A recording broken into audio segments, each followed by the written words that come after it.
Hi guys, welcome to my channel.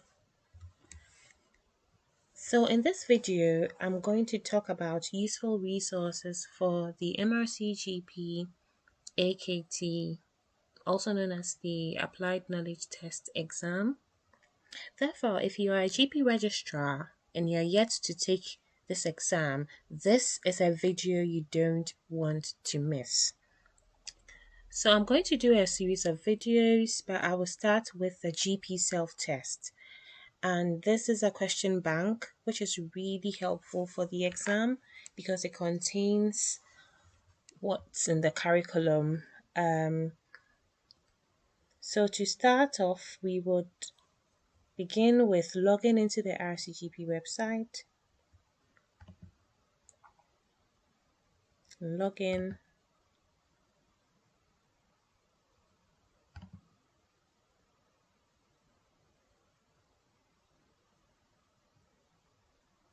Right. So once you've logged into your account, you'd come to this menu section, click on that. Then under learning, we can see GP self-test.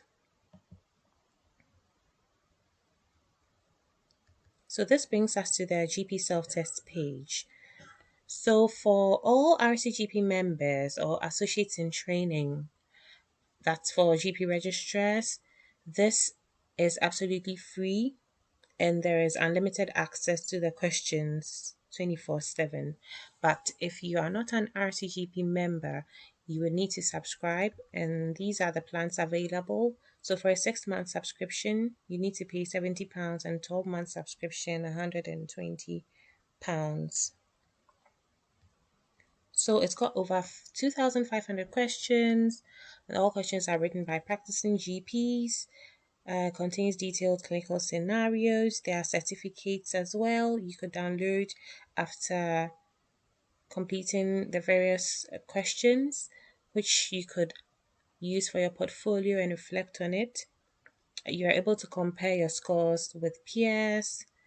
It covers the curriculum for GP training. There are topic specific assessments and there are short lucky dip quizzes. So if you already got MRCGP membership as a registrar, you just go straight to this login button and it brings you to this page. So on this page, you can see pick a type of test, view current progress, and continue on-time test. So this was something I was doing before. So in this section, you'd tend to see the last thing you were doing on the page before you left. So we'll start with pick a type of test. So once you click on this, you get these 4 tabs.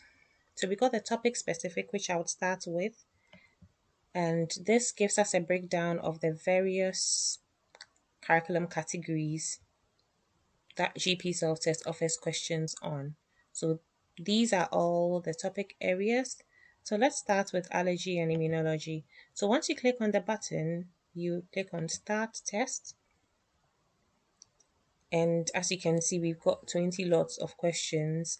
After finishing these questions, the score will be generated as compared to peers who have taken the same set of questions.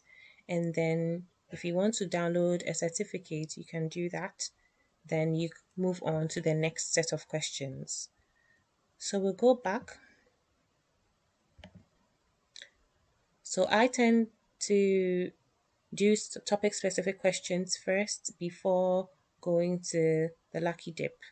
So I'll talk about the lucky dip now. So with lucky dip, basically it gives you a group of 15 or 30, 45, 60 questions, and it merges or mixes up questions from various categories.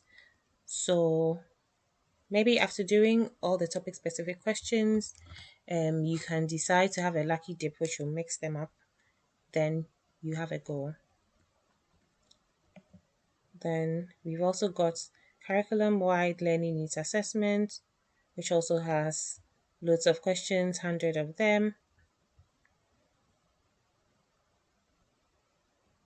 Then we've got the revision tests. So the revision tests are like mock tests. Under that, we've got time tests and untimed tests. So the time tests gives you a duration or a time limit of 3 hours 10 minutes to solve 200 questions. And unfortunately, once the timer begins to count down, it cannot be paused. So this is helpful getting nearer to the exam.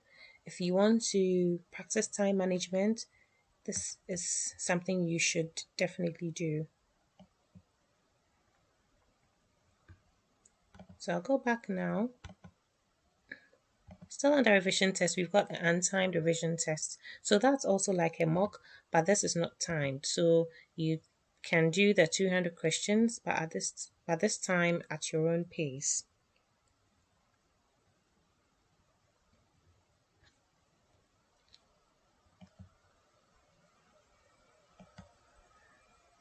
Right. So to sum up, I'll just go through how you can find out how many questions are in each category, because definitely seeing all these tabs is enough to cause you to get scared, but not all the topics have the same number of questions, and that each some have as few as maybe it's about 20 questions, while some topics have over 100 questions. So to find that out, you now come to FAQs, frequently asked questions. You scroll down, and under 14, it says how many questions are there in each curriculum category. You click on this, then it brings you here and says you can find the complete list with the numbers of questions per category. So once you click on this, it generates a page with the curriculum categories and their corresponding number of questions. As you can see, being a general practitioner has as little as just 6 questions, and some of them have more than 100 questions. So you can see children and young people has as many as 148 questions. So this was very helpful for me because it helped me to monitor my progress. And I started off by doing the areas that had fewer questions, printed out this page, then I was able to mark them or cross them off once I'm done with them, and help me to monitor my progress as well. So this helps you to plan and monitor your progress.